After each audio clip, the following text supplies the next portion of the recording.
ٹھیک ہے اکرام، جینا بیکار ہو جائے گا میرے لیے۔ ٹھیک ہے، شک کرو، مجھے شاہ جی کو جواب دینا ہے باجی۔ تیری اور تسنیم کی قسم، مجھے نہیں معلوم کہ وہ کون لوگ تھے۔ مجھے بے ہوش کر دیا گیا تھا اور اس کے چند روز تک مجھے قید میں رکھا گیا، اور جب میری آنکھ کھلی تو مجھے سائیں مراد بخش کے پاس پہنچایا گیا۔ سائیں مراد بخش کو اللہ سلامت رکھے۔ میں نے ان سے کہا کہ میرے بچے میرا انتظار کر رہے ہوں گے تو انہوں نے مجھے فوراً ہی یہاں واپس پہنچا دیا۔ اور سن میری بات کو، اگر تو نے جھوٹ سمجھا تو خودکشی کر لوں گی۔ نہیں، میں تمہاری بات پر یقین کرتا ہوں باجی، لیکن پھر بھی تم سے کہہ رہا ہوں کہ یہ گھر چھوڑ دو، شاہ جی ہمارے لیے سارا انتظام کر دیں گے۔ یہاں جو کچھ ہوتا ہے میرے دل کو بہت برا لگتا ہے۔ تجھے مجھ پر یقین ہے نا اکرام؟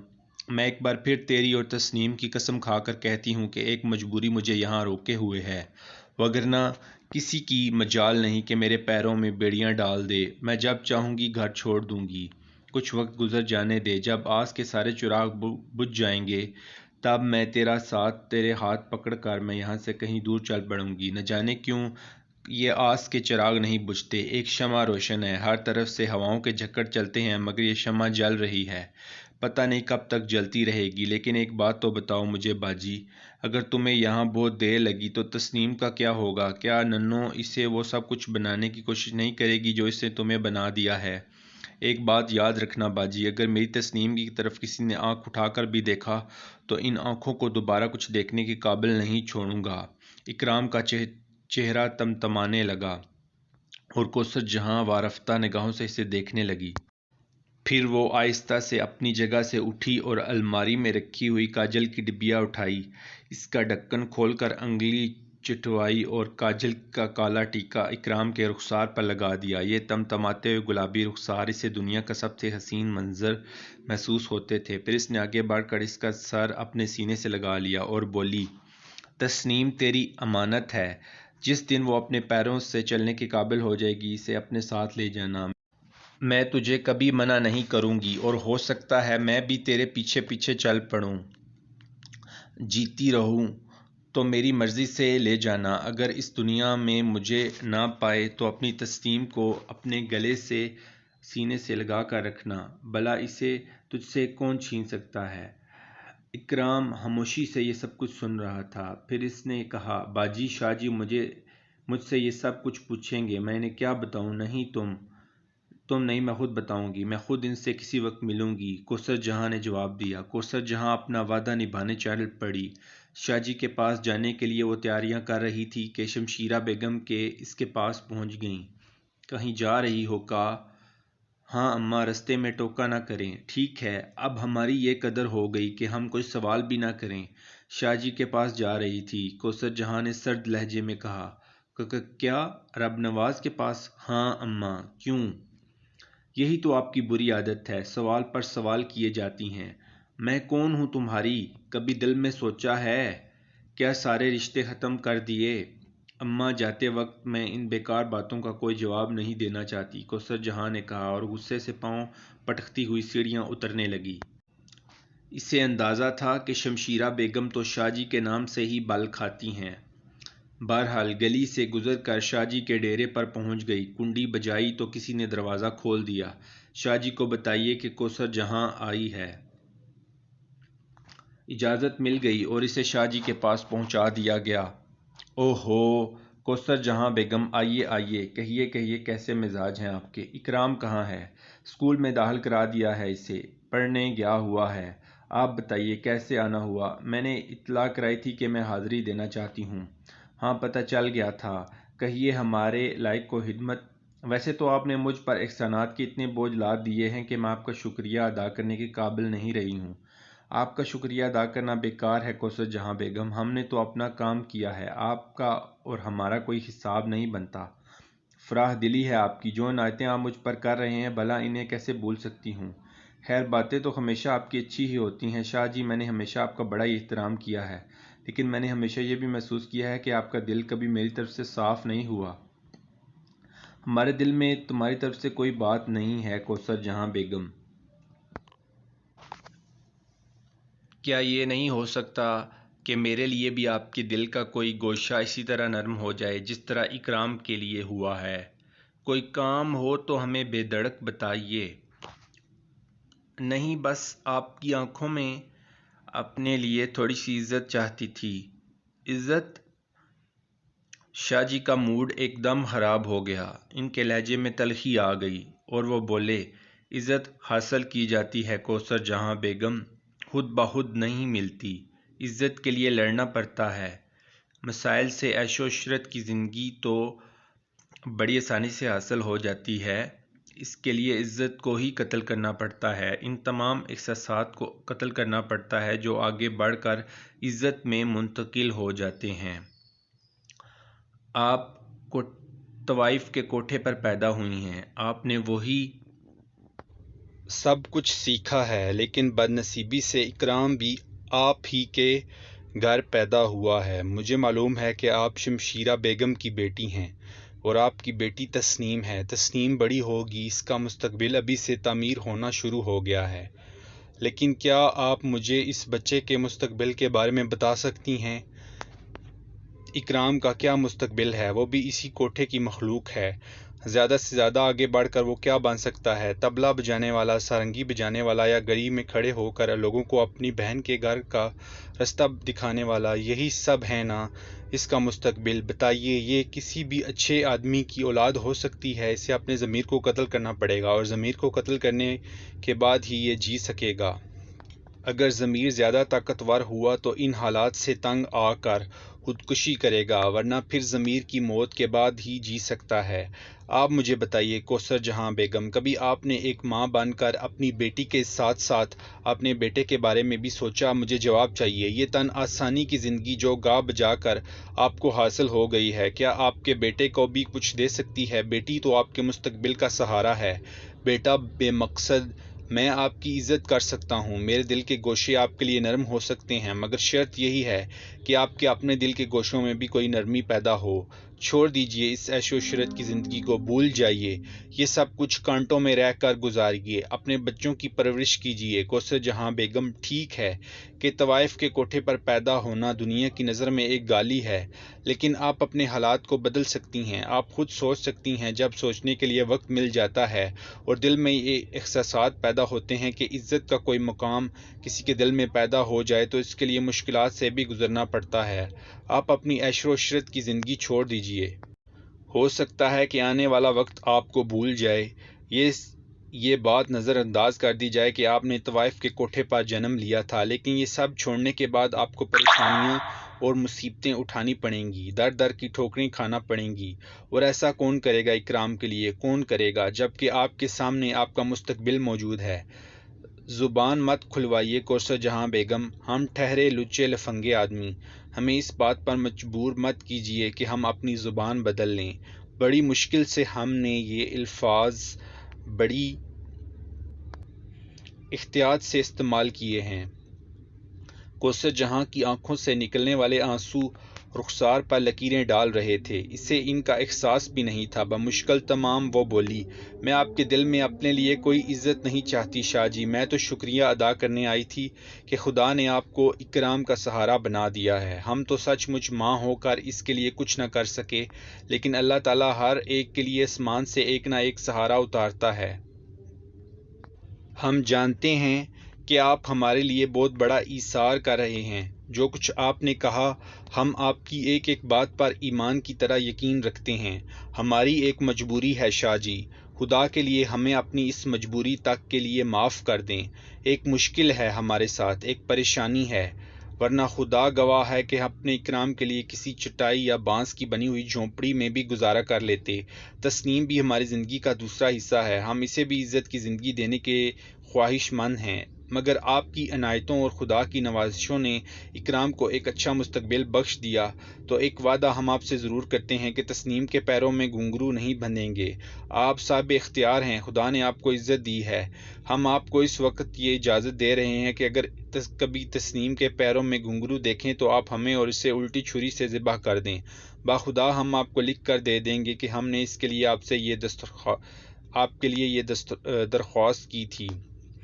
کوثر جہاں کے لہجے میں ایک عجیب سی تمتماہٹ آ گئی اور شاہ جی چونک کر اسے دیکھنے لگے۔ کچھ دیر اسی طرح اسے دیکھتے رہے، پھر ان کے لہجے سے ایک نرمی کا احساس ہوا۔ آپ کو کوئی مشکل درپیش ہے؟ ہاں شاہ جی، ایک بہت بڑی مشکل، جس کے لیے ہم یہاں رہنے پر مجبور ہیں۔ انتظار ہے ہمیں کسی کا، انتظار کر رہے ہیں ہم شاہ جی، جس کے آنے پر ممکن ہے ہمیں ہماری جنت مل جائے۔ ہمیں تھوڑا سا موقع دے دیں، اگر ہم اس میں کامیاب ہو گئے تو ٹھیک ہے، ورنہ آپ کی جوتیاں سیدھی کرنا ہمیں اپنی زندگی سمجھیں گے۔ آپ ہمارے لیے بہت محترم ہیں، ہمارے دل میں کوئی برائی نہیں ہے ایک عورت کی حیثیت سے، لیکن ہم آپ کی خدمت کر کے اپنی زندگی کو ایک بہت بڑی حیثیت بخش دیں گے۔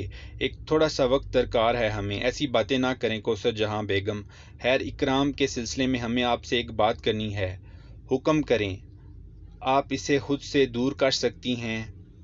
ہم سمجھے نہیں شاہ جی، میں اسے اس ماحول سے دور لے جانا چاہتا ہوں، لوگوں کے ذہنوں سے یہ بات مٹا دینا چاہتا ہوں کہ اکرام آپ کا بیٹا ہے، اس بازار کا بیٹا ہے۔ بتائیے، آپ اسے خود سے دور کر سکتی ہیں؟ کوثر جہاں کی آنکھیں بدستور آنسوؤں میں ڈوبی ہوئی تھیں۔ اس نے آہستہ سے کہا، ہمیں اعتراض نہیں ہوگا۔ سوچ لیجئے، ہم تو بہت کچھ سوچ چکے ہیں۔ ٹھیک ہے، اگر آپ کو کوئی مشکل درپیش ہے تو ہمیں بتا دیجئے، آپ اکرام کی ماں ہیں، ہمیں آپ کی مدد کر کے خوشی ہوگی۔ آپ نے ہمیشہ ہی مجھے عزت بخشی ہے۔ جب مجھے میری مجبوری کا حل ملے یا نہیں ملے گا تو میں آپ کو بتا دوں گی کہ کیا مجبوری تھی، اور مجھے یقین ہے کہ آپ خلوص دل سے مجھے معاف کر دیں گے۔ ٹھیک ہے، ہمیں منظور ہے۔ تھوڑی دیر بعد کوثر جہاں اپنی جگہ سے اٹھی تو شاہ جی نے فضل خان کو آواز دے کر کہا، جاؤ انہیں عزت و احترام کے ساتھ ان کے گھر کے دروازے تک چھوڑ آؤ۔ شمشیرہ بیگم ان خواتین میں سے تھیں جو اپنے دل پر اگر کوئی بوجھ نہ پالے رہیں تو ان کی دلداری ہی نہیں ہوتی۔ ویسے اس میں کوئی شک نہیں ہے کہ جب سے رب نواز شاہ ہیرا منڈی میں آئے تھے، باقی لوگ تو بہت مطمئن ہو گئے تھے، بلکہ یہ کہا جائے تو غلط نہیں ہوگا کہ اب دوسرے کوٹھے والیاں شمشیرہ بیگم کو ہی برا بلا کہتی تھیں کہ بلا وجہ انہوں نے شاہ جی سے دشمنی پال لی ہے، ورنہ شاہ جی تو صحیح معنوں میں یہ کہا جائے تو غلط نہیں ہوگا کہ اس محلے کے رکھوالے ہیں، بے غرض بے لوث، نہ کوٹھوں پر آنے جانے کے شوقین، حالانکہ نہ جانے کس کس کی خواہش تھی کہ یہ بانکا سجیلا جوان ان کے کوٹھے پر آئے، ان سے راہ و رسم بڑھائے، لیکن شاہ جی کبھی اس پر توجہ نہیں دیتے تھے۔ صرف ایک شمشیرہ بیگم تھی جو اس ڈیرے کی طرف رخ کر کے کوستی تھیں، اور اب پھر ان کے دل پر سانپ لوٹ رہے تھے۔ شاہ جی کے نام سے تو انہیں خدا واسطے کا بیر تھا، نام سنتے ہی منہ میں کڑواہٹیں گل جاتی تھیں۔ بہرحال اس وقت خواجو اور غلام شاہ اندر داخل ہوئے تھے۔ شمشیرہ بیگم نے ان کا چہرہ دیکھا اور ان پر برس پڑیں۔ کیسا اطمینان دے دیا ہے اللہ نے تمہیں، میری کمائی کھا رہے ہو اور عیش کر رہے ہو۔ ارے تم دونوں کو کبھی کوئی فکر ہوئی کب سے میرے جوتے چاٹ رہے ہو؟ اب تو زمانہ بھی یاد نہیں رہا کبھی جو وفاداری کا ثبوت دیا ہو۔ کیسی وفاداری چاہتی ہیں آپ شمشیرہ بیگم؟ ساری زندگی تو لٹا دی آپ پر۔ غلام شاہ بولا، جھاڑو پھیرے تمہاری اس بیکار زندگی پر، کبھی کوئی ڈنگ کا کام کیا؟ ہاں کیوں نہیں، گھر کے مرغے ہیں، دال برابر نہ سمجھو گی تو اور کیا سمجھو گی؟ تمہیں معلوم ہے کہ کوثر جہاں بیگم شاہ جی کے ڈیرے پر گئی ہیں؟ معلوم ہے، اور یہ بھی معلوم ہے کہ اسی لیے تمہارا پارا چڑھا ہوا ہے۔ کیا ہوگا اس کوٹھے کا؟ سب کچھ ہی برباد ہو گیا۔ آپ ماں ہیں کوثر جہاں بیگم کی، آپ پوچھتی کیوں نہیں؟ جہاں تک ہم لوگوں کا معاملہ ہے تو آپ کے اشارے پر ہم ہمیشہ ہی اپنی گردن کٹانے کو تیار رہتے ہیں۔ حاجو نے کہا، ہاں اب تو یہی سوچ رہی ہوں کہ آخری بات کر لوں، ذرا دیکھو تو کس دھڑلے سے شاہ جی کے پاس آنا جانا ہے، کسی سے پوچھنے کی کوئی ضرورت ہی نہیں، مگر منمانی نہیں کرنے دیں گے، منمانی نہیں کرنے دوں گی، ایک کر دوں گی اپنی اور اس کی جان، چھوڑ دوں گی لاہور، کہیں اور جا مروں گی، دیکھوں گی شاہ جی کہاں تک ہمارا پیچھا کرتے ہیں۔ سکھر چلیں؟ حاجو اچھل کر کھڑا ہو گیا۔ کیوں، کیا وہاں تمہاری اماں کی قبر ہے؟ سکھر چلیں؟ شمشیرہ بیگم نے دانت پیس کر کہا اور حاجو کا چہرہ اتر گیا۔ ایک تو اچھے مشورے دیتا ہوں، اوپر سے وہی گالیاں، آخر تمہاری زبان کب میٹھی ہوگی؟ حاجو نے کہا۔ دیکھو تم یہاں سے چلے جاؤ حاجو، کہیں میرے ہاتھوں تمہاری موت نہ لکھی ہو، شمشیرہ بیگم نے کہا اور پان دان کا ڈھکنا کھول لیا۔ حاجو اچھل کر کھڑا ہو گیا تھا۔ ایک تو تمہاری یہ ہاتھا پائی کی عادت ابھی تک نہیں گئی، اس نے اتنی دور ہٹتے ہوئے کہا کہ اگر پاندان کا سروتا اس کے سر پر پڑے تو اس سے بچ سکے، مگر بات ٹل گئی کیونکہ کوثر جہاں اسی وقت آتی ہوئی نظر آئی تھی۔ آ گئیں۔ غلام شاہ نے سرگوشی کی۔ آج اس سے بات کر کے فیصلہ کروں گی، آخر اس گھر کا کیا ہوگا، شمشیرہ بیگم نے کہا اور اپنی جگہ سے اٹھ کر کوثر جہاں کے پیچھے پیچھے کمرے میں داخل ہو گئیں۔ کوثر جہاں پرسکون تھی، مسکرا کر بولی، کوئی کام ہے اماں؟ ہاں بی بی، غیروں سے ایسے ہی پوچھا جاتا ہے۔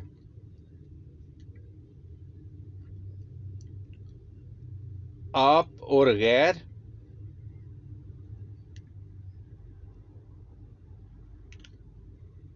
تمہارا سلوک تو غیروں سے بھی بدتر ہے ہمارے ساتھ۔ آپ کو اپنا خون جلانے کی عادت ہے، صحت خراب کر بیٹھیں گی، اللہ نہ کرے کوئی نقصان نہ پہنچ جائے۔ آخر کیوں اپنا دل جلاتی رہتی ہیں؟ میں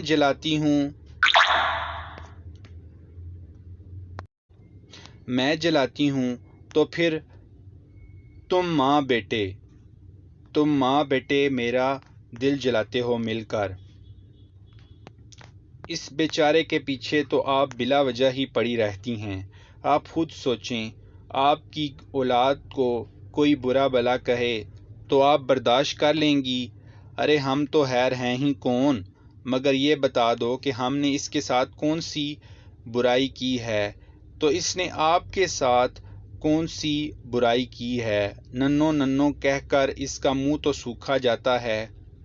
اس کے کرتوت نہیں دیکھتی تم؟ خیال ہے تمہارا اماں، تمہیں تو ہر ایک پر کیچڑ اچھالنے کی عادت ہے، اب کوئی کیا کرے؟ ٹھیک ہے، ویسے آپ کی باتیں میری سمجھ میں کبھی نہیں آتی، آخر آپ پر مشکل کیا پڑی ہے؟ جو کچھ گنوا چکی ہو کوثر جہاں بیگم، اب اس کی واپسی کیسے ہوگی؟ نعمان فضلی کو کس نے ہاتھ سے نکالا؟ سائیں مراد بخش بھی ہاتھ سے نکل گئے۔ کسی نے کوئی خبر لی پلٹ کر؟ تمہیں تو کوئی خبر ہی نہیں ہے، کوٹھا ہے تو ویران ہو رہا ہے، آنے والے آتے ہیں اور منہ لٹکا کر واپس چلے جاتے ہیں، اور تمہاری آواز ہے نہ انداز ہے، تو پھر کوٹھا سجا لیں اماں، میں گاؤں گی، میں نے کب منع کیا ہے؟ اور وہ جو راستہ روکنے والے آتے ہیں ان کا کیا ہوگا؟ میرا خیال ہے اب کوئی راستہ نہیں روکے گا۔ کیوں؟ کیا بات ہوئی؟ وہ بیچارے ہمارے معاملات میں ٹانگ کہاں اڑاتے ہیں؟ تو پھر تم گانا شروع کرو گی؟ ہاں گاؤں گی، کیوں نہیں گاؤں گی؟ آج گاؤں گی؟